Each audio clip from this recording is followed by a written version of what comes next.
Hi friends, பொதுவாக நேப்பியரை பொறுத்த வரைக்கும் அதனுடைய அறுவடை வந்து பார்த்துக்கிட்டிங்கன்னா முதல் அறுவடை 3 மாதமும், அடுத்து ஒவ்வொரு 45லேருந்து 60 நாளைக்கு ஒரு முறை வந்து நமக்கு அறுவடைக்கு வரும்.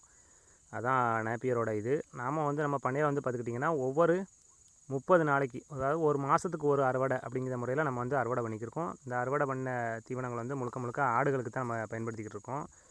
அதற்கு வந்து ஒரு 3 விதமான ஸ்டெப்பு நம்ம வந்து ஃபாலோ பண்ணுறோம்.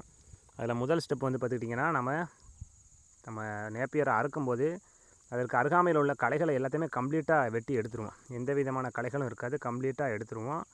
ரெண்டாவது, நம்ம அறுவடை பண்ணும்போது பார்த்திங்கன்னா எந்த அளவுக்கு நெருக்கமாக தரையை ஒட்டி நம்ம அறுக்க முடியுமோ அந்த அளவுக்கு நம்ம நெருக்கமாக தரையை ஒட்டி அறுத்துருவோம். ஏன்னா இதனுடைய தூர்கள் மேலாணிக்கு பறக்க அதனுடைய மகசூல் குறையும். அதனால் தரையை ஒட்டி நம்ம அறுத்தோம்னா அந்த வேர்கள்லேருந்து புதிதாக துளிர் வெடிக்கும். அப்படிங்கும்போது நமக்கு மகசூல் அதிகரிக்கும். மூணாவது ஸ்டெப் வந்து பார்த்திங்கன்னா, நம்ம போடக்கூடிய யூரியாவை வந்து அறுவடை பண்ண 5லேருந்து 7 நாளைக்குள்ளே நம்ம யூரியா விதைச்சிருவோம்.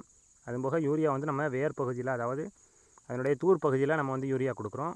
ஒவ்வொரு வாரமும் பார்த்திங்கன்னா நம்ம தொடர்ந்து தண்ணீர் விடுறதுனால நமக்கு ஒவ்வொரு மாதமும் நமக்கு நேப்பியர் வந்து அறுவடைக்கு வந்துக்கிட்டு இருக்குது.